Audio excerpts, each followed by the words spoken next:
శుక్లాం బ్రహ్మ విచారసార పరమాద్యాం జగద్వ్యాపినీం వీణా పుస్తకధారిణీం అభయదాం జాడ్యాంధకారాపకాం హస్తే స్ఫాటికమాలికాం విదదతీం పద్మాసనే సంస్థితాం వందే తాం పరమేశ్వరీం భగవతీం బుద్ధిప్రదాం శారదాం. శ్రీ మహాగణాధిపతయే నమః. శ్రీ మహాసరస్వత్యై నమః. శ్రీ గురుభ్యో నమః. 2026వ సంవత్సరము మార్చి నెలలో ముందుగా ఈ మార్చి మాసంలో గ్రహస్థితి ఎలా ఉంది అనే విషయాన్ని మనం చూసినట్టయితే, రవి 14వ తారీఖు వరకు కుంభరాశిలో సంచరిస్తున్నాడు. తదనంతరం మీనరాశిలోకి ప్రవేశిస్తున్నాడు. కుజుడు కుంభరాశిలో సంచరిస్తున్నాడు. బుధుడు కుంభరాశిలో సంచరిస్తున్నాడు. గురువు మిథున రాశిలో సంచరిస్తున్నాడు. శుక్రుడు మీనరాశిలో సంచరిస్తూ 26వ తారీఖున మేషరాశిలోకి ప్రవేశిస్తున్నాడు.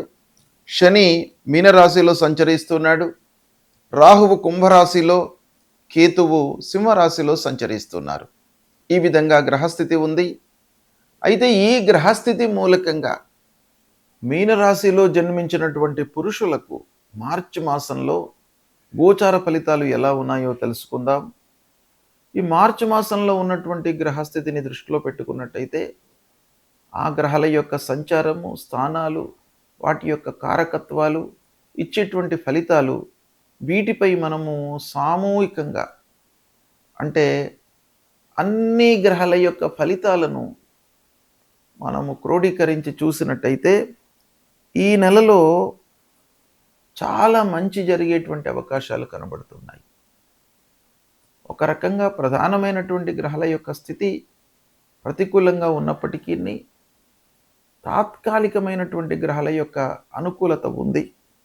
కాబట్టి ఫలితాలు మీకు అనుకూలంగా ఉండేటువంటి అవకాశాలే ఎక్కువగా ఉన్నాయి. ఉద్యోగంలో మీకు సంతృప్తి ఉంటుంది. చేసేటువంటి పనులను మీరు సకాలంలో పూర్తి చేయగలుగుతారు. ఉద్యోగంలో మీకు శాలరీ పెరిగేటువంటి అవకాశాలు ఉన్నాయి. అంటే ప్రమోషన్ ద్వారా కానివ్వండి, లేదా బోనస్ రూపకంగా కానివ్వండి, ఏదో రకంగా మీకు డబ్బు పెరిగేటువంటి అవకాశాలు ఉన్నాయి. వ్యాపారము మీకు సంతృప్తిగా కొనసాగుతుంది. వ్యాపారంలో కొత్త పెట్టుబడులపై మనస్సు నిలుపుతారు. గౌరవ మర్యాదలు లభిస్తాయి. కుటుంబంలో సంతోషంతో ఉంటారు. ఇక పిల్లల విషయంలో మీరు మంచి నిర్ణయాలు తీసుకుంటారు. వాళ్లతో మీరు సంతోషంగా గడుపుతారు. వాళ్ళు చదువు లోపల మంచి స్థాయిలో నిలవడం మూలకంగా మీకు ఒక రకమైనటువంటి సంతృప్తి, భార్య పిల్లలతో సంతృప్తిగా ఉంటారు. విదేశీ ప్రయాణాలు అనుకూలిస్తున్నాయి. ప్రయాణాల మూలకంగా మీకు కార్య సాఫల్యం కూడాను గోచరిస్తుంది. ఆరోగ్యం నిలకడగా ఉంటుంది. మానసిక ప్రశాంతత ఉంటుంది. కొత్త పరిచయాలతో మీకు పనులు నెరవేరుతాయి. ఆస్తి కొనుగోలు విషయంలో మనస్సు నిలుపుతారు. కొంత ఆలస్యం జరిగినప్పటికీ ఆస్తి విషయంలో మీరు మనస్సు నిలిపే అవకాశాలు ఉన్నాయి. వాహనము కొనుగోలు చేస్తారు. భూములు కొనుగోలు చేస్తారు. ఇక కోర్టు వ్యవహారాల లోపల కూడాను కొంత అనుకూలత గోచరిస్తుంది. ఆధ్యాత్మికమైనటువంటి పనులను చేపడతారు. సామాజిక పరిచయాలు, అంటే సమాజంలో మంచి స్థాయిలో ఉన్నటువంటి వాళ్ళతో మీకు పరిచయాలు ఏర్పడతాయి. భగవంతుడి యొక్క అనుగ్రహం కూడాను మీకు లభిస్తుంది. ఈ మాసం లోపల ధైర్యం పెరుగుతుంది. పనులు సకాలంలో పూర్తి చేస్తాను అనేటువంటి ఒక భావనతో మీరు ముందుకు వెళతారు. ముఖ్యంగా మీరు బ్యాంకు లావాదేవీలు, అంటే రుణాలు తీసుకోవడము, ఇవ్వడము, డబ్బు విషయంలో కొంత జాగ్రత్త మటుకు అవసరము. స్నేహితుల యొక్క సహాయ సహకారం లభిస్తుంది. సామాజికంగా కూడాను మీకు గౌరవ మర్యాదలు లభిస్తాయి. కుటుంబంలో శుభకార్యము జరుగుతుంది. వ్యాపారస్తులు కొత్త పనులు ప్రారంభిస్తారు. కొత్త ప్రాజెక్టులు మీరు ప్రారంభించేటువంటి అవకాశాలు కనబడుతున్నాయి. ఇక రాజకీయంలో ఉన్నటువంటి వారికి నాయకత్వ లక్షణాల మూలకంగా కొంత మంచి జరుగుతుంది. కార్యకర్తలతో సయోధ్య, అధికారులతో అన్యోన్యత మీకు ఈ మాసంలో కలిగేటువంటి అవకాశం బాగా కనబడుతుంది. ఓవరాల్‌గా చూసినట్టయితే కొంత ఆత్మవిశ్వాసము పూర్వంతో పోల్చినట్టయితే పెరిగేటువంటి అవకాశం బాగా కనబడుతుంది. ఈ సమయాన్ని మీరు సద్వినియోగపరుచుకున్నట్టయితే శుభ ఫలితాలను పొందుతారు. గ్రహస్థితి ప్రతికూలంగా ఉన్నప్పుడు మనము ఏమి చేయాలి? మన వైపు నుండి కొన్ని కర్తవ్యాలు మనకు శాస్త్రంలో చెప్పబడి ఉన్నాయి. ఒకటి ప్రధానంగా ఏ గ్రహాలైతే మనకు ప్రతికూలంగా ఉన్నాయో వాటికి సంబంధించినటువంటి కారకత్వాలు, వాటికి సంబంధించినటువంటి వాటిపై మనము నియంత్రణతో ఉండాలి. అంతేకాకుండా అనుగ్రహము కొరకై కొన్ని పరిహారాలు చేసుకోవాలి. సూర్యుడు ప్రధానమైనటువంటి గ్రహము. సూర్యుడు ప్రతికూలంగా సంచరిస్తున్నప్పుడు అనారోగ్య సమస్యలు కానివ్వండి, శారీరక రుగ్మతలు, మానసికంగా ఇబ్బందులు, పనుల లోపల ఆటంకాలు, ఇలాంటివి మనకు జరిగేటువంటి అవకాశాలు ఉంటాయి. కాబట్టి సూర్యుడు ప్రతికూలంగా ఉన్నప్పుడు తప్పకుండా మనము మూలమంత్రాన్ని జపించడము. సూర్యుడికి సంబంధించినటువంటి మూలమంత్రము జపా కుసుమ సంకాశం కాశ్యపేయం మహద్యుతిం తమోరిం సర్వపాపఘ్నం ప్రణతోస్మి దివాకరం అనేటువంటి ఈ మూలమంత్రాన్ని ప్రతినిత్యం కూడాను చదువుకోవడము. తర్వాత సూర్యుడికి నమస్కారము చాలా ముఖ్యమైనటువంటిది. నమస్కార ప్రియో భానుహు అని మనకు శాస్త్రం చెప్తోంది. ఆ సూర్యనారాయణుడికి ప్రతినిత్యం కూడాను ఉదయం పూట లేచి 12 మార్లు సూర్యుడికి నమస్కారం చేసుకొని 3 సార్లు అర్ఘ్యప్రదానం చేసినట్టయితే మీకు ఆ సూర్యుడి యొక్క అనుగ్రహం లభిస్తుంది. తద్వారా ఆరోగ్య సమస్యలు మీ దరి చేరకుండా ఉంటాయి. అంటే మీరు ఆరోగ్యంగా ఉంటారు సూర్య నమస్కారాలు చేసినట్టయితే. కనుక ప్రతి వాళ్ళు కూడాను సూర్యుడు ప్రతికూలంగా ఉన్నప్పుడు సూర్యుడు 3, 6, 10, 11 ఈ స్థానాలలో సంచరిస్తున్నప్పుడు శుభ ఫలితాలను ఇస్తాడు. ఇవి కాకుండా మిగతా స్థానాలలో సంచరిస్తున్నప్పుడు మీరు పరిహారం చేసుకోండి. ప్రతినిత్యం కూడాను సూర్యుడికి నమస్కారాలు చేసినట్టయితే మీకు చాలా మంచి ఫలితం వస్తుంది. కనుక దీన్ని దృష్టిలో పెట్టుకోండి. ఇక రెండవది, మనకు ప్రతికూలమైనటువంటి ఫలితాలను ప్రభావితం చేసేటువంటి గ్రహము అంగారకుడు, అంటే కుజగ్రహము. ఈ కుజుడు 3, 6, 11 స్థానాలలో సంచరిస్తున్నప్పుడు మంచి ఫలితాలను ఇస్తాడు. ఉచ్చ స్థానంలో సంచరిస్తున్నప్పుడు మంచి ఫలితాలను ఇస్తాడు. మిత్రక్షేత్రాలలో సంచరిస్తున్నప్పుడు మంచి ఫలితాలను ఇస్తాడు. కాబట్టి అవి కాకుండా ప్రతికూలమైనటువంటి స్థానాలలో ఉన్నప్పుడు మీరు అంగారకుడి ప్రీత్యర్థమై అంగారకుడి మూలమంత్రాన్ని ప్రతినిత్యం కూడాను చదువుకోండి. ఏంటి అది? ధరణీ గర్భ సంభూతం విద్యుత్కాంచన సన్నిభం కుమారం శక్తిహస్తంచ మంగళం ప్రణమామ్యహం అనేటువంటి ఈ మూలమంత్రాన్ని ప్రతినిత్యం కూడాను చదువుకోండి.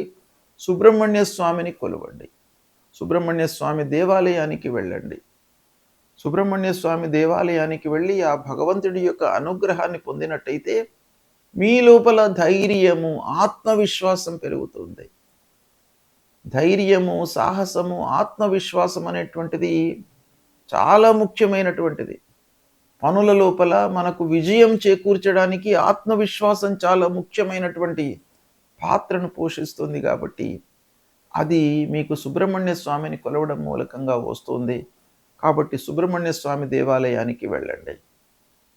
ఇక బుధుడు మీకు మంచి ఆలోచనలను, సమయస్ఫూర్తిని, తర్వాత వ్యాపారంలో మీకు అనుకూలతను ఇచ్చేటువంటి గ్రహము. అలాంటి బుధుడు మీకు ప్రతికూలంగా ఉన్నప్పుడు మీరు విష్ణు సహస్రనామ పారాయణం చేయండి. బుధుడికి సంబంధించినటువంటి మూలమంత్రంతో పాటుగా విష్ణు సహస్రనామ పారాయణము. ఒకవేళ విష్ణు సహస్రనామం చేయడానికి మీకు సమయము చిక్కనట్టయితే అందులో విష్ణు సహస్రనామాలలో ఉన్నటువంటి చివరి శ్లోకము వనమాలి గదీ శారంగి శంఖీ చక్రీ చ నందకి శ్రీమాన్ నారాయణోర్విష్ణు వాసుదేవోభిరక్షతు అనేటువంటి ఈ మంత్రాన్ని ప్రతినిత్యం కూడాను చదువుకున్నట్టయితే మీకు ఆ భగవంతుడు శ్రీమన్నారాయణుడు మీకు మంచి ఆలోచనలను, సమయం లోపల నిర్ణయాలను తీసుకునేటువంటి ఒక మంచి బుద్ధిని ఇస్తాడు. తద్వారా మీకు వ్యాపారంలో లాభం చేకూరుతుంది, ఉద్యోగంలో మీరు మంచి స్థితిలో ఉంటారు, మంచి పనితనాన్ని మీరు ప్రదర్శిస్తారు. ఇలాంటి ఎన్నెన్నో విషయాల లోపల కూడాను మీకు మంచి ఫలితము ఆ శ్రీమన్నారాయణుడి మూలకంగా అనుగ్రహం లభిస్తుంది కనుక ఇది చెయ్యండి మీరు. తర్వాత గురువు ప్రతికూలంగా ఉన్నప్పుడు గురు మూలమంత్రాన్ని చదువుకోవడము, గురువులను సందర్శించుకోవడము, సద్గురువుల యొక్క ప్రవచనాలను వినడము, దక్షిణామూర్తి స్తోత్ర పారాయణం చేయడము, తర్వాత మూలమంత్రము గురువుకు సంబంధించినటువంటి మూలమంత్రం ఉంటుంది. దేవానాంచ ఋషీణాంచ గురుం కాంచన సన్నిభం వందనీయం త్రిలోకానాం తం నమామి బృహస్పతిం అనేటువంటి ఈ మూలమంత్రాన్ని ప్రతినిత్యం కూడాను చదువుకోండి. తల్లిదండ్రులను సేవించండి. ముఖ్యంగా గురువు మీకు ప్రతికూలంగా ఉన్నప్పుడు 2, 5, 7, 9, 11 ఈ స్థానాలలో సంచరిస్తున్నప్పుడు గురువు మీకు మంచి ఫలితాలను ఇస్తాడు. ఉచ్చ స్థానంలో ఉన్నప్పుడు మంచి ఫలితాన్ని ఇస్తాడు. మిత్రక్షేత్రంలో సంచరిస్తున్నప్పుడు మంచి ఫలితాలను ఇస్తాడు. శుభ దృష్టితో ఉన్నప్పుడు మంచి ఫలితాలను ఇస్తాడు. కనుక ఇది కాకుండా మిగతా స్థానాలలో సంచరిస్తున్నప్పుడు తప్పకుండా మీరు ఈ గురువుకు సంబంధించినటువంటి పరిహారాలు చేసుకోవాలి. ఏ స్థానంలో ఉన్నప్పటికీ తల్లిదండ్రుల యొక్క ఆశీర్వచనము, అనుగ్రహము మీకు చాలా అవసరము. కనుక ప్రతినిత్యం కూడాను తల్లిదండ్రులను మీరు సేవించండి. వాళ్ళ యొక్క ఆరోగ్య సమస్యలు, వాళ్ళ యొక్క బాగోగులను మీరు తెలుసుకోండి. వాళ్ళ మూలకంగా మీకు చాలా మంచి జరుగుతుంది. కాబట్టి తల్లిదండ్రులను ప్రేమించండి. ఇక శనీశ్వరుడు, శని మూలకంగా మీకు కొన్ని పనుల లోపల ఆలస్యము, ఆర్థిక సమస్యలు జరుగుతాయి. కాబట్టి శని ప్రీత్యర్థమై హనుమాన్ చాలీసా చదువుకోండి. శనిగ్రహాన్ని, నవగ్రహాల లోపల పశ్చిమ దిశ లోపల శనీశ్వరుడు ఉంటాడు. ఆ శనీశ్వరుడికి సంబంధించినటువంటి మూలమంత్రం చదువుకోండి. అదేవిధంగా రాహుకేతువులకు సంబంధించినటువంటి మూలమంత్రాలు, అమ్మవారిని దర్శించుకోవడము, విఘ్నేశ్వరుణ్ణి పూజించడము, ఇలాంటివి చేసినట్టయితే మీకు గ్రహస్థితి మూలకంగా కలిగే దుష్ప్రభావము, దుష్ఫలితాలు దూరమయ్యి ఆ భగవంతుడి యొక్క అనుగ్రహం లభిస్తుంది. శుభం.